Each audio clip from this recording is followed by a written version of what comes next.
servent même de salle de spectacle flamenco. Il y a un lien fort entre le flamenco et la musique arabe traditionnelle. On dit que ce sont deux musiques qui peuvent dialoguer. Bien sûr, les origines arabes sont antérieures au flamenco. Et puis les gitans viennent d'Inde. Mais le flamenco et la musique arabe peuvent dialoguer artistiquement et musicalement. On va l'écouter.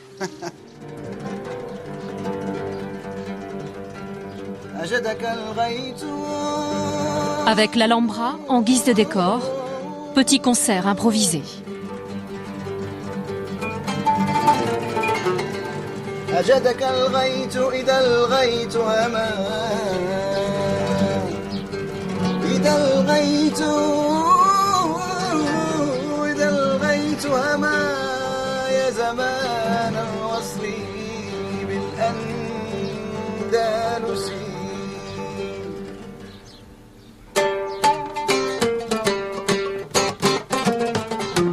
Le luth arabe et la guitare flamenco, deux instruments en harmonie totale.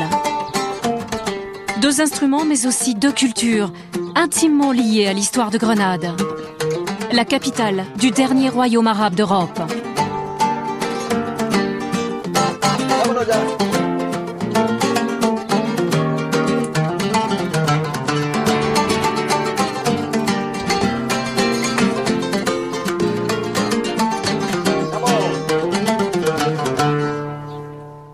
La présence de l'Alhambra, c'est une source d'inspiration pour vous? C'est une des inspirations. L'Alhambra est l'un des monuments les plus merveilleux du monde.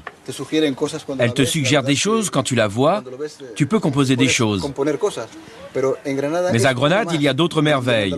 Et en Andalousie, encore d'autres. Je crois que beaucoup de sites peuvent t'inspirer en Andalousie. Pas vrai, Miguel?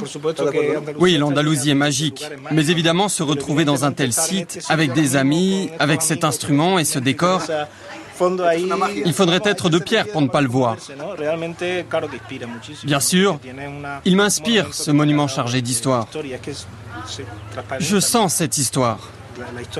Ce paysage m'enrichit.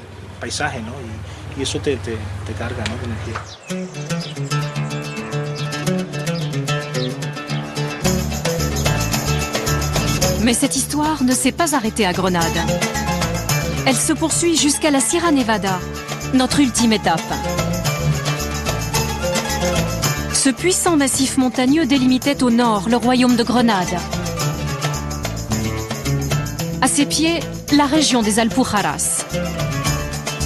Les Maures ont vécu ici après la Reconquista. C'était en 1492. Le dernier sultan, Boabdil, se rendait alors au roi catholique, Isabelle et Ferdinand, qui achevaient ainsi la reconquête de toute l'Espagne. Les Maures furent alors expulsés de Grenade. Et ils se réfugièrent dans les montagnes. À Trébélès, par exemple, le plus haut village d'Andalousie. Ici, comme dans tous les villages alentours, les Maures ont façonné le paysage.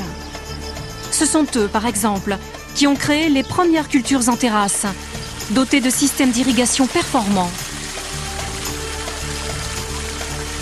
Ce sont eux aussi qui ont marqué l'architecture des villages.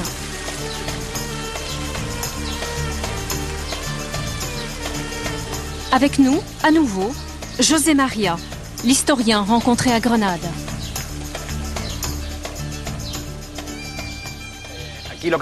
Ici, ce que nous pouvons voir, ce sont des éléments très intéressants de l'architecture traditionnelle. Architecture qui provient de l'époque arabe. Et c'est une architecture très similaire à celle de certaines régions du Maroc. Il y avait une tradition commune à l'époque médiévale de chaque côté du détroit de Gibraltar. Tradition qui n'a pas beaucoup changé.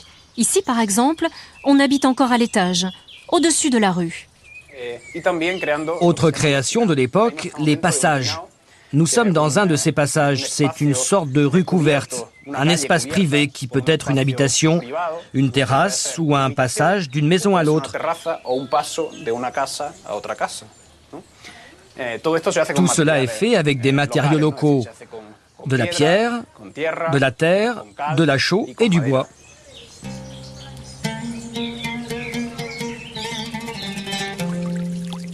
Dans ce village, les rues sont toujours traversées par les canaux d'irrigation conçus par les Maures.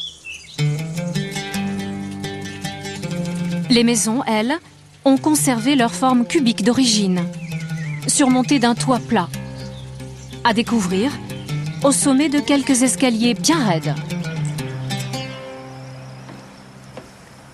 C'est un lieu important ici ? Oui, ici nous sommes dans un lieu particulier, le toit-terrasse de la maison traditionnelle de montagne dans la Sierra Nevada. Et là, on peut voir que toutes les maisons sont structurées comme ça, avec des terrasses. Elles servaient de lieu de communication entre les maisons.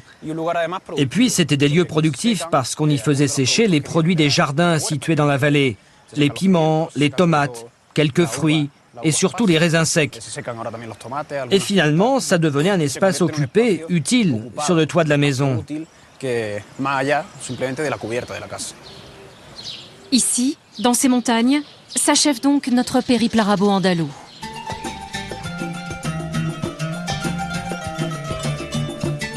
Finalement, c'est l'Andalousie tout entière qui garde l'empreinte profonde de ce passé. Depuis la Sierra Nevada jusqu'à la Méditerranée. Et en particulier, bien sûr, à Grenade.